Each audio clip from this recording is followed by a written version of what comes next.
Quiero compartir una palabra y quiero compartirla en el libro de Mateo, capítulo 25, verso 31 en adelante.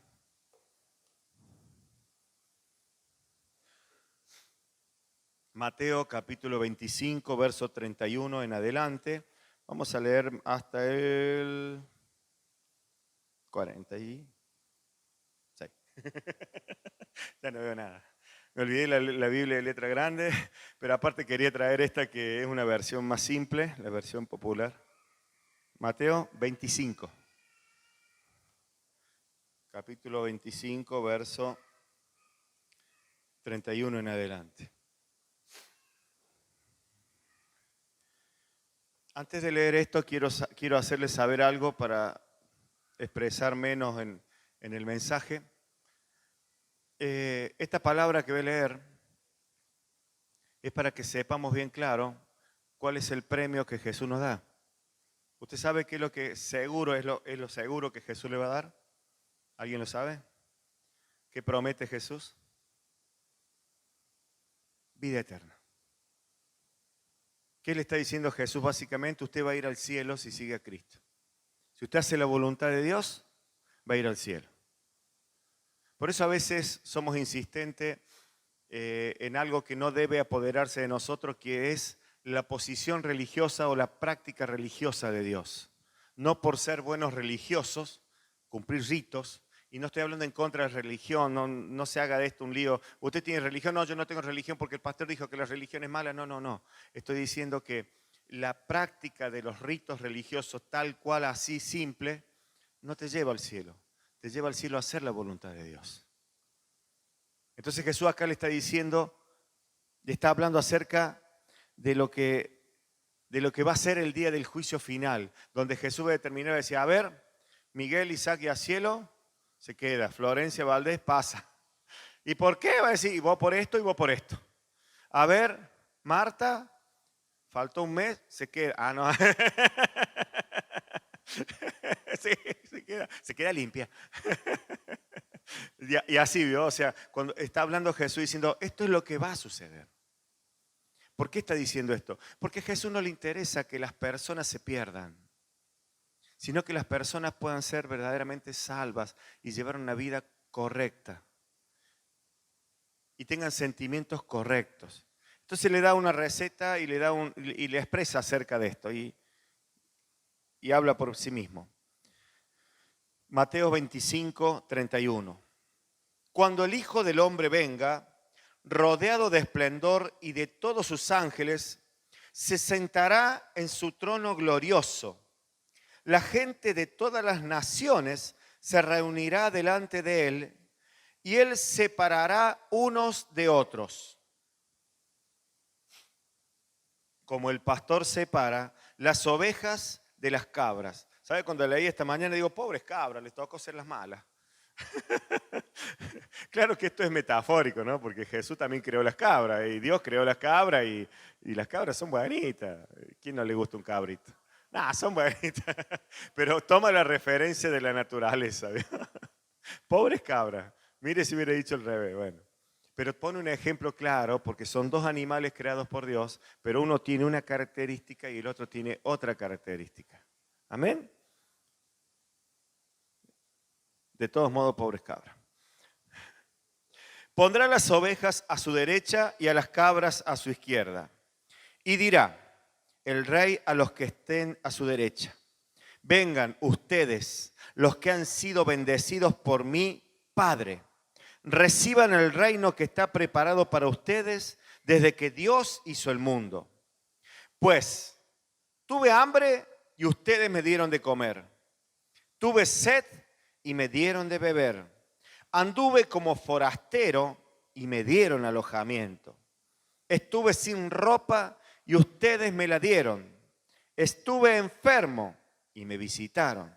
Estuve en la cárcel y vinieron a verme. Entonces los justos preguntarán: Señor, ¿cuándo te vimos con hambre y te dimos de comer? ¿O cuándo te vimos con sed y te dimos de beber? ¿O cuándo te vimos como forastero y te dimos alojamiento? ¿O sin ropa y te la dimos? ¿O cuándo te vimos enfermo o en la cárcel y fuimos a verte? El rey les contestará: les aseguro que todo lo que hicieron por uno de estos hermanos míos más humildes, por mí mismo lo hicieron. Luego el rey dirá a los que estén a su izquierda: apártense de mí los que merecieron la condenación. Vayan al fuego eterno preparado para el diablo y sus ángeles. Pues tuve hambre y ustedes no me dieron de comer. Tuve sed y no me dieron de beber. Anduve como forastero y no me dieron alojamiento, sin ropa y no me la dieron. Estuve enfermo y en la cárcel y no me vinieron a visitarme.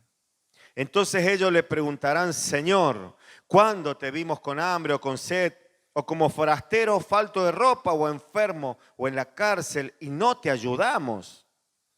El rey les contestará: les aseguro que todo lo que no hicieron por una de estas personas más humildes, tampoco por mí lo hicieron. Esos irán al castigo eterno y los justos a la vida eterna. Amén.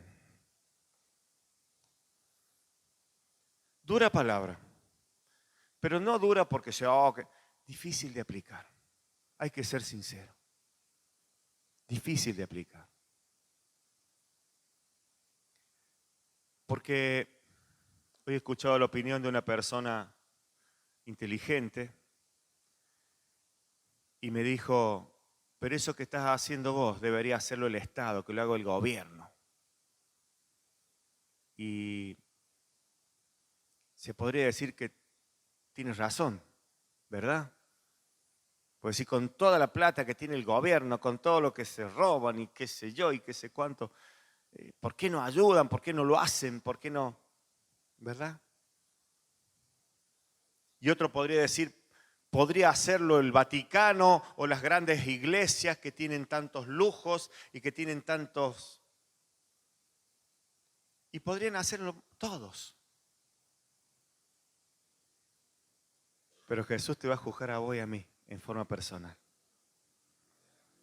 Y en todo caso Jesús juzgará, tomamos un nombre que todos sabemos que es de dinero, al Minetti, que no hizo nada.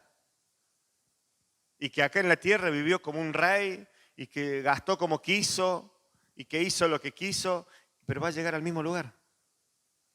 Y va a estar allí y Jesús le va a decir: vos, cabrita,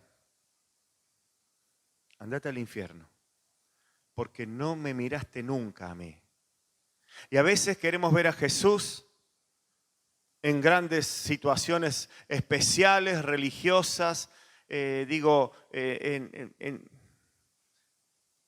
una manifestación de un siervo, de una persona, no sé, en un congreso, en un lugar especial, que está la palabra de Dios, que está la enseñanza, que es importante cuando la podés tomar. Pero a Jesús lo tenés que ver en tu prójimo. ¿Y cuál es mi prójimo? Y le puso el ejemplo del buen samaritano, el que viste tirado. Hoy, como iglesia, culpa mía, hemos visto esa gente. Hay muchas otras. Hay muchas otras. Pero hemos visto esa gente. Y ayer tuve la oportunidad de ver de cerca su necesidad.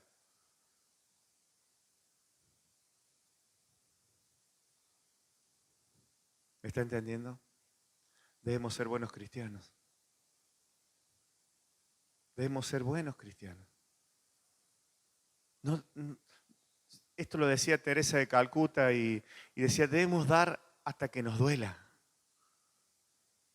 Y yo no sé si Teresa de Calcuta era cristiana o solo una religiosa, una monja religiosa católica. Y yo no sé si era buena porque no le conocí, pero ese pensamiento, no tengo duda que es el mismo que tuvo Jesús, porque dio su vida y le dolía. Y le dolieron los azotes y sufrió por cada uno de ellos. Solo para dar libertad, solo para dar vida eterna, solo para que tengamos el milagro de Dios cada día y cada vez que lo necesitemos. Este es el mensaje de hoy. Ser buenos cristianos.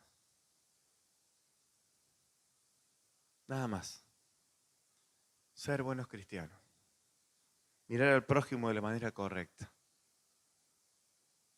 Yo quiero tener, cuando hemos alquilado, cuando hemos hecho cosas que son para la iglesia, siempre les dije lo mismo, que el Dios la ponga en mi mano y la ejecutaremos. Yo quiero tener aquí el dinero suficiente para que no solamente podamos donar mercadería, sino que si es necesario podamos ir a comprar y decir, esto es lo que le hace falta a esta gente. Le hace falta aceite. ¿Saben qué fue lo más difícil? Y pudimos llevar las 12 botellitas de aceite. Hay que llevar 35. Y no quiero que ninguno se sienta en la obligación de decir, pastor, yo voy a donar. Ofrende. Y vamos a administrar lo que es santo. Vamos a administrar lo que es santo. Y Dios nos va a probar a ver si somos fieles administradores. Claro que yo voy a ser el primer probado, porque es mi responsabilidad primera. Pero sé que Dios nos va a permitir en este tiempo ser verdaderos cristianos. Verdaderos cristianos. No solamente identificados, sino verdaderos. Que podamos ir donde está la necesidad.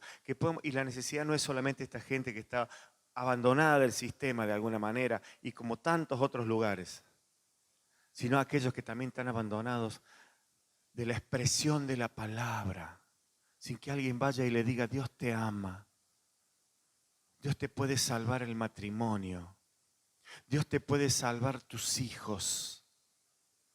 ¿Y cómo? Vamos a orar. Fueron a orar ayer Brian y Joana, que cuando íbamos en el auto dije, si alguien pide que vayamos a orar, vamos. Entonces cuando de todo el traigo se me desaparecieron, yo ni sabía dónde estaban. Y se fueron a orar. Cuando vinieron con el diagnóstico de la persona por la que oraron, dije, solo Dios puede hacer algo. Le faltaba un pulmón, había tenido COVID, era exceso de peso. Todas las situaciones las tenía. Estaba en una situación casi postrada. Y fueron a orar. ¿Y qué más podía hacer? Y vamos a orar. Porque quizá esa persona tenga que partir mañana y se va a ir con el Señor. ¿Me está entendiendo? Que no es simplemente decir, wow, vimos el milagro, ¿viste el rengo? No renguea más. Es maravilloso eso. Es maravilloso. Recuerdo antes Gebel cuando decía que quería imitar a uno que oraba por las patas que se enderezaban y dice, y me mandé en un culto a hacer lo mismo y no se enderezó. Y no se enderezó y salió rengo. Pero se salvó. Pero se salvó. ¿Algunos se van a sanar? Claro que sí. ¿Algunos van a dejar de ser rengos? Claro que sí. ¿Algunos Dios va a hacer milagros creativos? Claro que sí. Pero el primer milagro es presentarle a Cristo, llevarle luz. El segundo milagro, que se encuentren con buenos cristianos. Que digan, wow, hay una iglesia en serio. Jesús se ocupó de nosotros. Vinieron gente que ama. ¿Me entiende? Y eso no está solo allá. Está a la vuelta de nuestra casa, al frente, al lado, entre nosotros. Seamos buenos cristianos. Dele un fuerte aplauso al Señor, porque Él hará de nosotros los hombres y mujeres que Él quiere. Él hará de nosotros los siervos y siervas que Él va a usar.